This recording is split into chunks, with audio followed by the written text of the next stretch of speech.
Bulacan is a province known for its rich history and colorful culture. Bulacan also takes pride in its unique delicacies that continues to delight locals and visitors. So, join with me as we taste the flavors of Bulacan.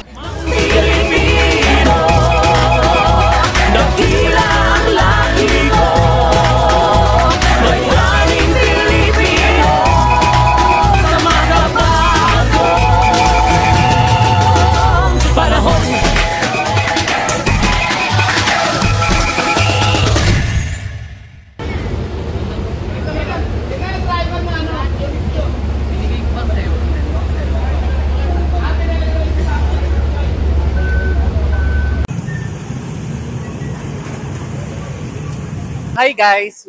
Today we are in the Barangay Muson, City of San Jose del Monte, Bulacan to try their famous delicacies. And now, we're heading to the Marilao, Bulacan because I heard that they have a place that is very famous for their meriendas for the Bulacaños. Let's go!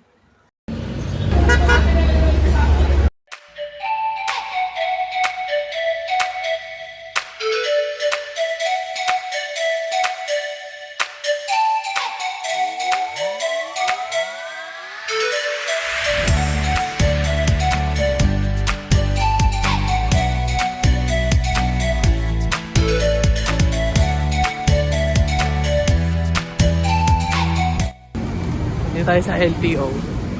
Manghihingi tayo ng sasakyan sa LTO.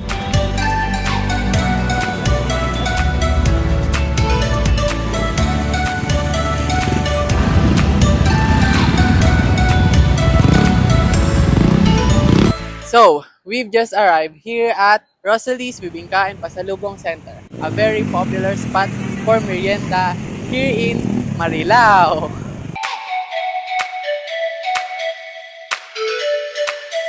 Rosalie's Bibingka and Pasalubong Center, owned by Rosalie Sarmiento.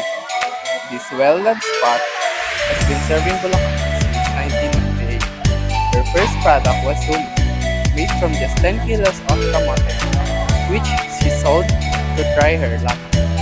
Now, 27 years later, Rosalie's Bibingka and Pasalubong Center remains a favorite stop for locals and travelers. Even featured across different platforms for its best sellers.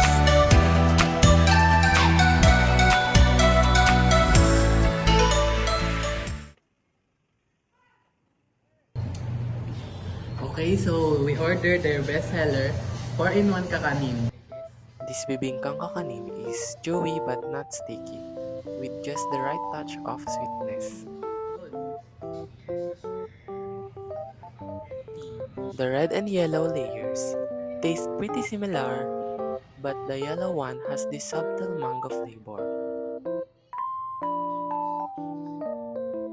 Honestly, this one is my favorite. It's softer and sweeter.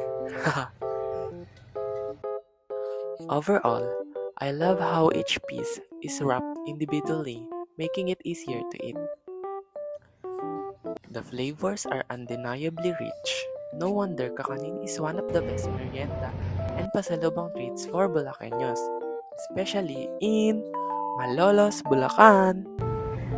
So, next is Minasa, an egg yolk-based biscuit, a very popular treat from Bustos, Bulacan. Minasa began during the Spanish colonial era, initially made using sago or arrowroot or starch, but later cassava flour replaced sago as it became more accessible. And originally, this was made for Spanish wealthy families.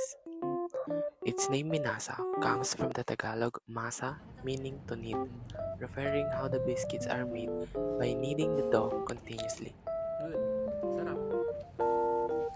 And finally, the sweet dessert, pastillas. So it's a well-known treat not just only in Bulacan but all over the Philippines. I'm sure many of us have tried the different flavors and shapes, but the original pastillas came from San Miguel, Bulacan. Taste test! Pastillas de leche began as a homemade way to preserve Carabao's milk by cooking it with sugar until thick and shaping it into small candies. San Miguel began publicly celebrating the Pastillas Festival on May 5, 2006, which formalized the town's claim as Pastillas' birthplace. So that's all for today's vlog. I hope you like it. So join me on my next vlog. Thank you.